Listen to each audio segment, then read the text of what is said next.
country. Oh, flowers are as common here, Miss Fairfax, as people are in London. Personally,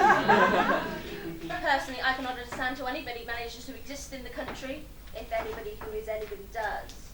The country always bores me to death. This is what the newspapers are calling agricultural depression, is it not? I hear the aristocracy are suffering very much from it at present. It's almost an epidemic amongst them, so I've heard. May I offer you some tea, Miss Fairfax? Oh, thank you. Detestable girl, but I require tea. Sugar? No, thank you. Sugar is not fashionable anymore. Cake?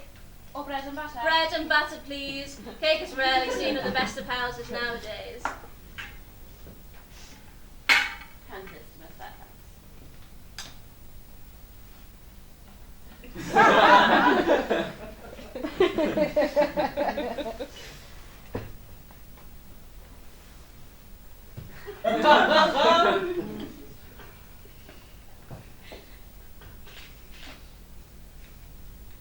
You have filled my tea with lumps of sugar, and though I asked most distinctly for bread and butter, you have given me cake. I am known for the gentleness of my nature and the sweetness of my disposition, but I warn you, Miss Fairfax, you may go too far. To save my poor, innocent, trusting boy from the manifestations of another girl, there are no lengths to which I would not go. From the moment I saw you, I distrusted you. I felt you were false and deceitful. I am never deceived in such matters. My first impressions of people are invariably right. It seems to me, Miss Fairfax, that I am trespassing on your valuable time. No doubt you have many other calls of a similar character to make in the neighbourhood.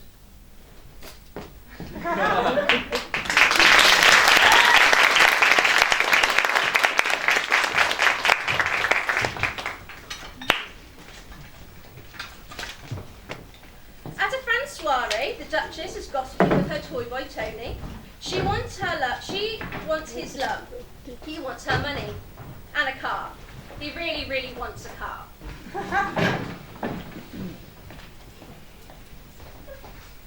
Did you see? I'm sure that was Harry Blean and Bessie. I wondered where they got to. You have eyes like a lynx. I'm sure they were holding hands.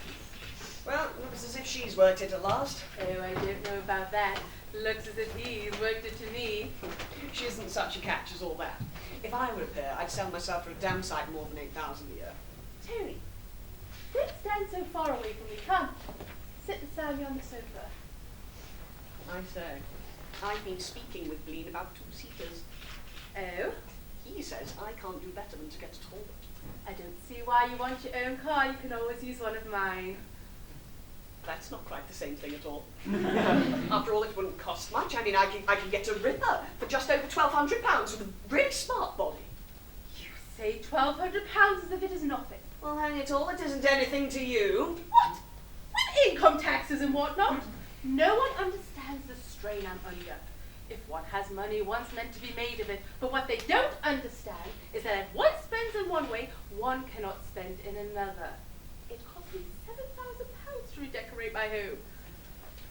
You told me I could buy myself a car. I don't think you go order one right away. Well, I've practically committed myself now. You want your own car so you could be independent of me. Well, hang it all, you can't expect me to be tied to your apron strings always. After all, it's a bit thick if whenever I wanted to take a man down to play golf, I have to call you up and ask if I can have one of your cars. It makes me feel such an arse. If the only reason you want your own car is to go and play golf, then I'm sure anybody would be more comfortable in a Rolls Royce than a two-seater. If you didn't want to buy me a car, then why on earth did you say that you would? For goodness sake, don't touch me. Tony! I'm not going to accept any more of your present. I can do quite well without a two-seater. I can get by in omnibuses if it comes to that. Don't you love me? Oh, I do wish you'd stop constantly asking me if I love you. It is mad thing. Why are you so cruel to Do you me? really think now is the right time to be making a scene? You know, I love you with all of my heart. I've never loved anybody as much as I love you. And no man could stand being loved so much. Do you really think it's jolly that I can feel your eyes glued on me, whatever it is I'm doing? I can hardly put my hand down without finding your hand there ready to touch it. I can't help that I love you, so it is my temperament. I just wish you wouldn't show it so much. Why don't you leave it to me to do the love making? Because if I did that, there wouldn't be any love making. Oh, you made me feel such a fool. Don't you know there's nothing in this world that I would not do for you? Then why don't you marry me? Marry you? I can't. Why not? still call yourself Duchess de Chalais. There's nothing in this world that would induce me to marry. Well, that shows just how much you love me.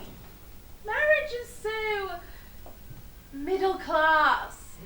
It takes away all romance of love. Yeah, I think you just want your freedom and to leave me bound hand and foot. Do you really think it's jolly that I know what people think of me? I have some pride. I'm sure we'll find you a job soon enough and then nobody can say anything. You know, I think I'm getting quite fed up with this whole business. I can tell you that straight. I'd just as soon chuck it. Tony! You don't mean to say you leave me? I couldn't bear it. I'll kill myself. No, I could not bear it, Tony. I will kill myself. Please don't make such a row. Take it back. Say you don't mean it. I will scream. After all, I do have my self-respect to think of. I think the best thing would be to just end it all right here. Oh, but I can't lose you, Tony. Nobody can call me mercenary. But one has to think of one's future. I shan't be 25 forever. I should be settling now. Don't you care for me anymore? Of course I do. Of course I care for you. If I didn't, do you really think I would have allowed you to do everything that you have for me? Then why do you make me so unhappy? I don't wish to make you unhappy, but really, sometimes you can be so unreasonable.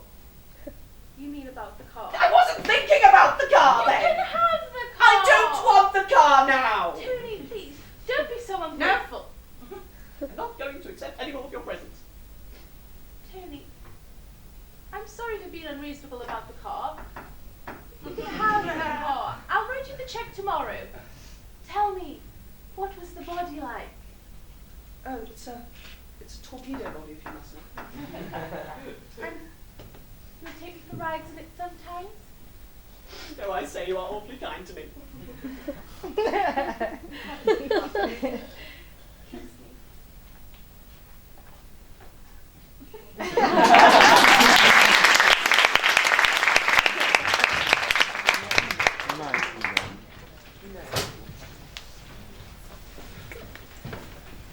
Thinking her ex-husband, Bill, dead, Victoria has remarried his best friend, Freddie.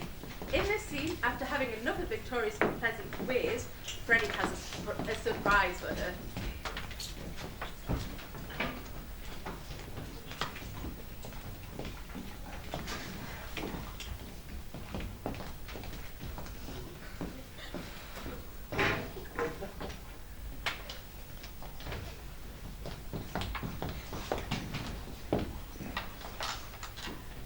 Oh, what a fool I've been! I've let myself be taken in by you and I've been bitterly punished. Why? Bill would never have treated me like that. Bill wouldn't have taken my poor, loving heart and thrown it away like an old hat. Bill loved me. He would have always loved me. I adored that man. He waited on me hand and foot. He was the most unselfish man I ever really cared for. I was mad to think of marrying you. Mad, mad, mad! I shall never be happy again. I would give anything in the world to have my dear, dear Bill back again. I'm so glad you feel that way about it, Victoria, because he'll be here in about 3.5 minutes. What? What do you mean by that? He called me up at the club a little while ago. Freddie, what are you talking about? Are you mad? No, not drunk. But I don't understand. Who talked to you? Bill. Bill who? Bill Cardew. But, oh darling, he's dead. Well, see for yourself in about 2.5 minutes now, I should think. But, Freddie, oh, you're pulling my leg. Oh, too beastly of you. How can you be so heartless? You don't have to take my word for it. Now, Freddie, don't be vindictive. I dare say I was rather catty. I didn't mean it. Oh, you know I adore you. You can have a fire in your study and down the fuel controller. I didn't mean what I said just now. There now. That's better, isn't it? Perfectly. But it's not going to stop Bill walking through that door in about 2.25 minutes. I shall scream. It's not true. Oh, Freddie, if you ever loved me, say it's not true. There's no need to take my word for it. But, darling, just do be sensible. Poor Bill was killed at the Battle of Ypres. He was actually seen to fall. He was reported dead by the War Office. You know how distressed I was. I wore mourning and everything. We even had a memorial service. Yes, it won a devil lot of explaining turning up like this. I shall scream. I will go start staring mad in a minute. How do you know it was Bill's vote from the telephone? He said so. That proves nothing. Lots of people say they're the Kaiser. Yes, but they speak from a lunatic asylum. He spoke from Harwich Station. I dare say it was somebody else with the same name. That's idiotic, Victoria. I recognised his voice. What did he say exactly? He said, "You'll be in London around 3:13, and I was to break it to you." But he must have said more than that. No, not much. Oh, for goodness sake, tell me exactly what he said. Exactly. I was coming along to take you out to luncheon when I was told I was wanted on the telephone, a long-distance call, Harwich. I know, Seaport Town. I strolled along and picked up the receiver. "Is that you, darling?" I said. Why did you say that? It's a good way to start a conversation on the telephone. It puts the other person on the other end at ease. Somebody said, "Is that you, Freddie?" And I thought I recognised the voice, and I came over all funny. "Yes," I said. "It's me," he said. Bill Carter." For heaven's sake, be quick about it. "Hello," I said. "I thought you were dead." "I thought as much," he said. "How are you?" I said. "A1," he said. What an idiotic conversation. "Oh, damn it all, I had to say something. You trips and 1,000 things. We only had 3 minutes. Go on. "I'll be tooting up to London around 3:13. You might as well go ahead and break the news to Victoria." "Righto," I said. "So long," he said. "So long," I said. And we rang off. For luncheon.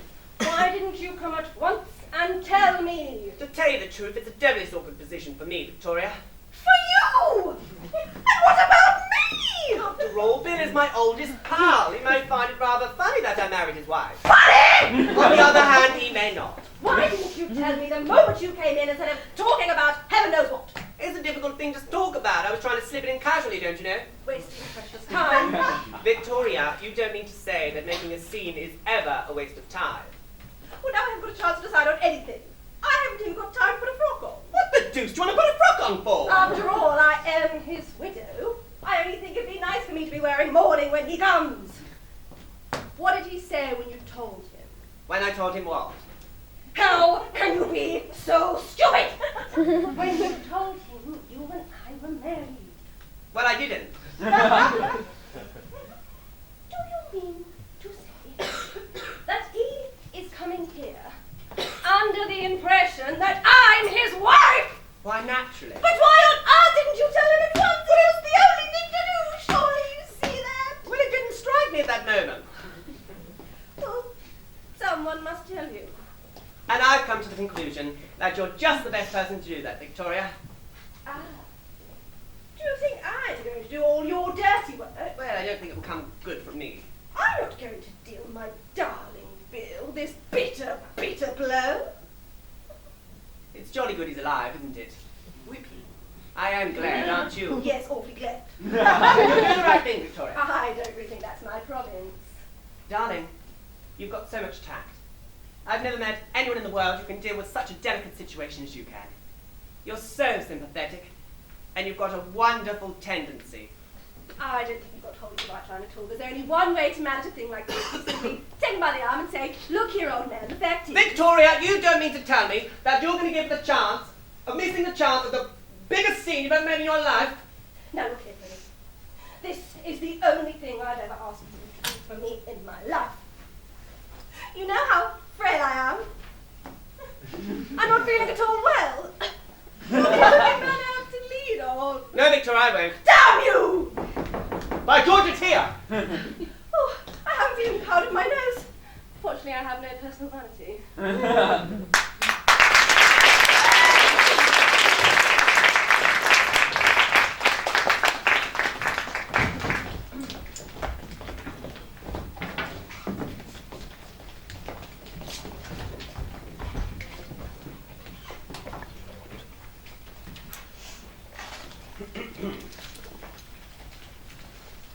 After Bill's resurrection, Freddie fabricates a game for him and Bill to play.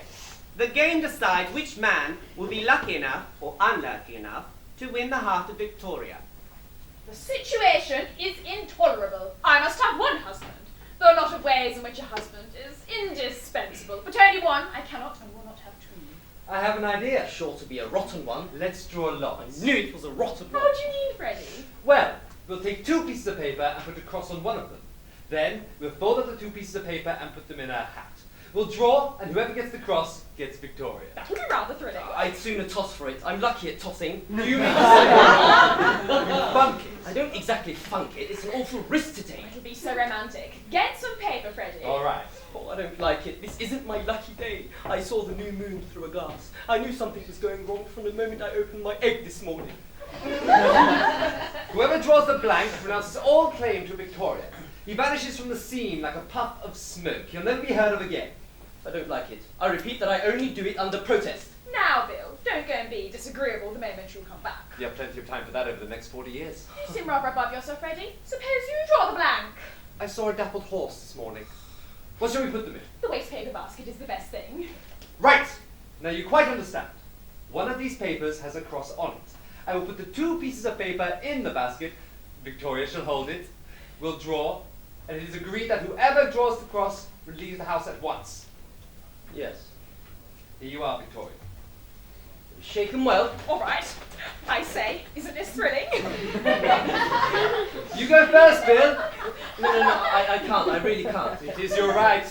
You are Victoria's first husband. He's right there. You must have first stick in the lucky bag. Oh, this is awful. I'm sweating like a pig. It's too exciting. My heart is simply going pitter-pat. Going over the top is nothing to it. Courage, old man, courage!